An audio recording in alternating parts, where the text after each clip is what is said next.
कल बाज़ार में सेंसेक्स और निफ्टी में तेज़ी रही, पूरे इंटरनेशनल मार्केट में तेज़ी रही, डाउ जोन्स नैस्डैक सब में तेज़ी रही और इंडिया में भी सेंसेक्स और निफ्टी में तेज़ी रही। जैसे पहली क्लास में मैंने बताया था कि रिलायंस इंडस्ट्री में करीब 4.5% का उछाल आया और ये उछाल इसलिए आया कि 2 मई को जो उनकी एजीएम होने वाली है उसमें यह निर्णय लिया ना जाना है कि जो जियो फाइनेंशियल सर्विसेज लिमिटेड एक नई कंपनी जो रिलायंस इंडस्ट्री से अलग करके उसको डीमर्ज करके एक अलग कंपनी बनाई जाएगी और उसकी लिस्टिंग कराई जाएगी, शेयर मार्केट में उसकी लिस्टिंग होगी और जिसकी वजह से ये तेज़ी हुई। ये भी अंदाज़ा है अगर एजीएम इसको अप्रूव करती है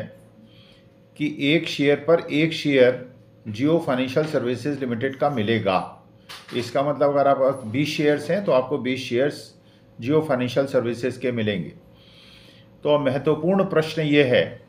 मैं कोई टिप नहीं दे रहा हूँ, मैं कोई रिकमेंडेशन नहीं दे रहा हूँ, मैं केवल टेक्निकल एनालिसिस के बेसिस पे जो बात है वो कह रहा हूँ और आप अपने फाइनेंशियल एडवाइज़र से बात करके, अपने विवेक का उपयोग करके अपना निर्णय खुद लेके निर्णय लीजिएगा, क्योंकि ये मेरी टेक्निकल एनालिसिस है, कोई रिकमेंडेशन नहीं है। तो ये प्रश्न उठता है कि क्या रिलायंस इंडस्ट्री के शेयर में इस समय खरीदारी करने का अवसर है, मौका है। टेक्निकल एनालिसिस के अनुसार से अगर आप इसके शेयर प्राइसेस का ट्रेंड देखें तो आप देखेंगे कि पिछले करीब 1 महीने में रिलायंस इंडस्ट्री ने अपने सपोर्ट लेवल को तोड़ के नीचे की तरफ गया था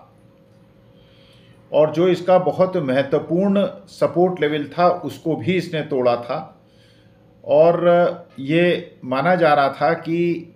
कहीं ऐसा ना हो कि इसका शेयर प्राइसेस बहुत ज़्यादा गिरें। लेकिन जिस प्रकार से 4.5% का उछाल आया है तो अब ये देखना होता है, जब आप जानते हैं कि जो सपोर्ट लेवल होता है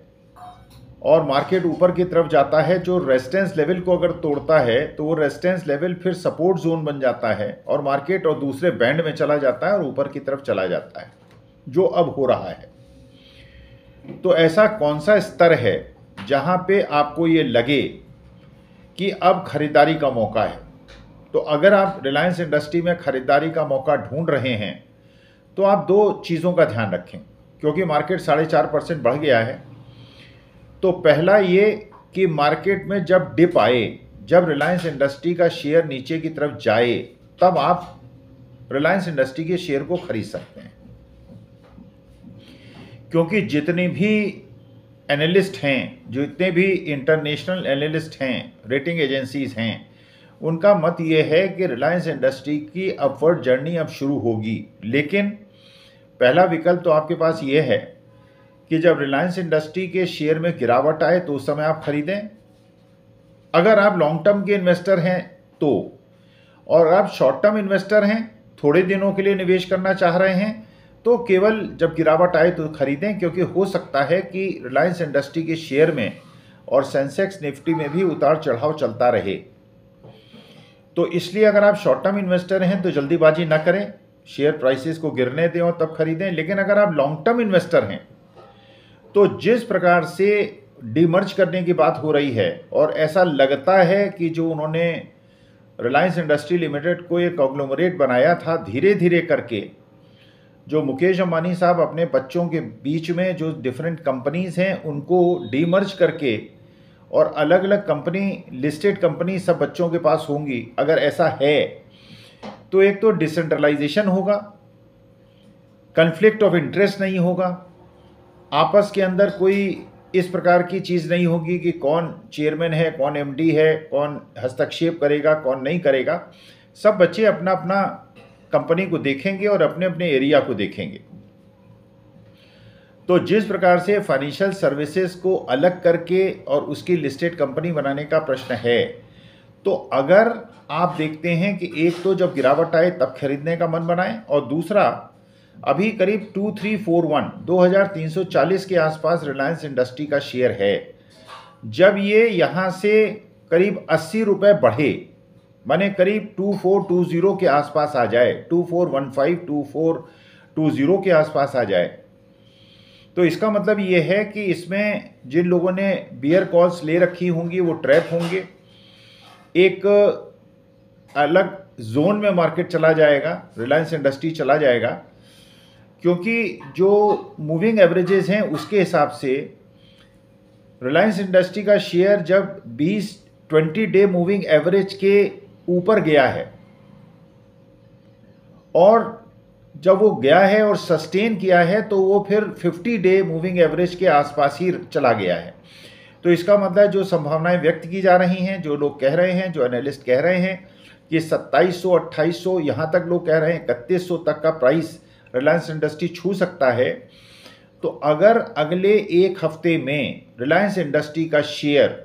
2420 के आसपास पहुंच जाता है और वहां सस्टेन करता है, उससे नीचे नहीं गिरता है,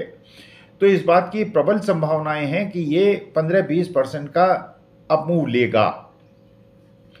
लेकिन जिस प्रकार से डीमर्ज हुआ है, जिस प्रकार से डिविडेंड देने की बात भी हो रही है और जिस प्रकार से एजीएम के अप्रूवल की संभावनाएं हैं और इसको अलग कंपनी बनाने की बात हो रही है, उससे लगता है कि अगर आप लॉन्ग टर्म इन्वेस्टर हैं